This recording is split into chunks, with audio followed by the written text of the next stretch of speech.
Moneyweb at midday for all your up-to-date stories. The latest State of the Nation address promising a capable, competent and ethical state. But for many, these commitments might feel like a déjà vu. We've kind of heard this before, haven't we? The Institute of Directors in South Africa says it welcomes the intention behind President Ramaphosa's vision, but also questions whether this time there's going to be anything different. Despite promises to strengthen the role of the Public Service Commission in senior appointments, ministers will still have the final say in public sector board selections. That is raising concerns about continued political interference. So my question is, what needs to change to ensure that state-owned enterprises and public institutions are led by ethical, skilled and independent professionals? And underline that word, independent. Joining me now to discuss this, the Chief Executive Officer of the Institute of Directors, Parmi Natesan. Parmi, a very warm welcome to you. So why does the Institute believe the latest SONA promises on professionalising the public service might remain unfulfilled? What are your concerns here?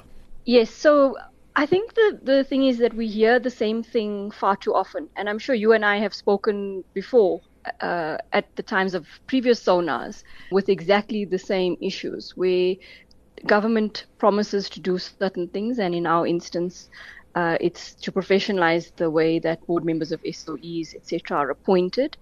Great intention, but we don't really see follow through, which I guess is the big issue.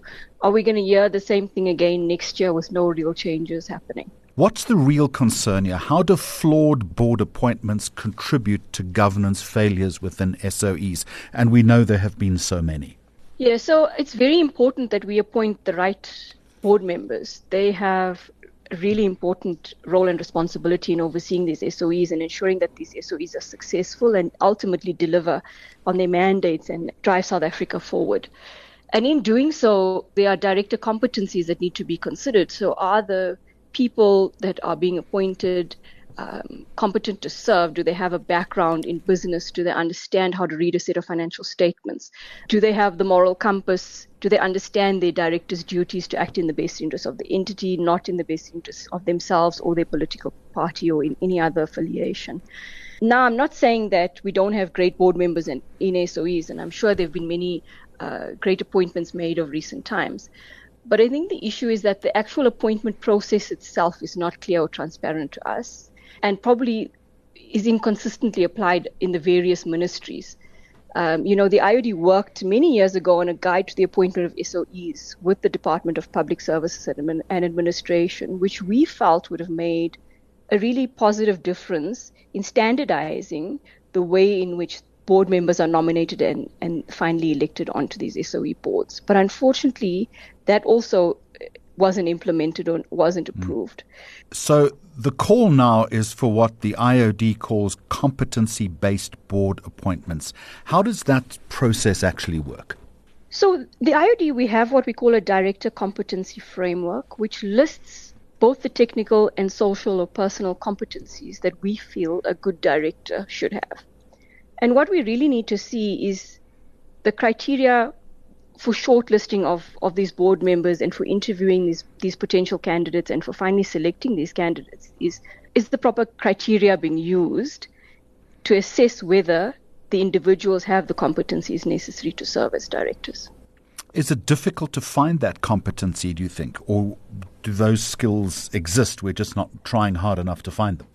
I think the skills exist. I mean, we have a number of members of ours who are designated either certified directors or chartered directors, which means they've been through a rigorous process of learning and assessment to test whether they display those competencies. So I think they do exist. I think the issue is opening up the nominations process to consider individuals that are perhaps not aligned to certain political parties or known to certain key influential people. But, Parmi, it's also difficult to take the political dynamic or the political framework entirely out of the system, given the unique nature of SOEs. Is there a way in which to find some kind of compromise here? I think you're right. I think it's difficult to completely take away the political influence of it. The bottom line for me is, do the candidates meet the director competencies necessary, and are they going to act in the best interest of the entity, not necessarily the best interest of who appointed them? I think that's sort of the balance for me, is even if people are being appointed who are known to the minister, etc., they must still at least, as a minimum, meet the competencies and act in the best interests of the SOE. So going around this whole debate again, what does the Institute plan to do about this? You've raised the issue. Are you applying more pressure to government, or are you not expecting anything to change as a result of the very earnest statements that were made in the State of the Nation address, but as you have pointed out, unlikely to result in any meaningful follow-through? I think we'll continue to raise our voice on this matter. It's really critical for us, especially in our drive to professionalize directorship in general, not just in the public sector. So we'll continue to take whatever opportunity we can to raise awareness about the importance of this matter and hopefully in the future drive change. And just quickly, are there international models of SOE governance that South Africa might be looking to learn from? I think globally this is a challenge, so I'm not sure that the answer is out there. Thank you very much indeed, Professor Parmi Natesan, Chief Executive Officer of the Institute of Directors, South Africa. Parmi, thank you so much.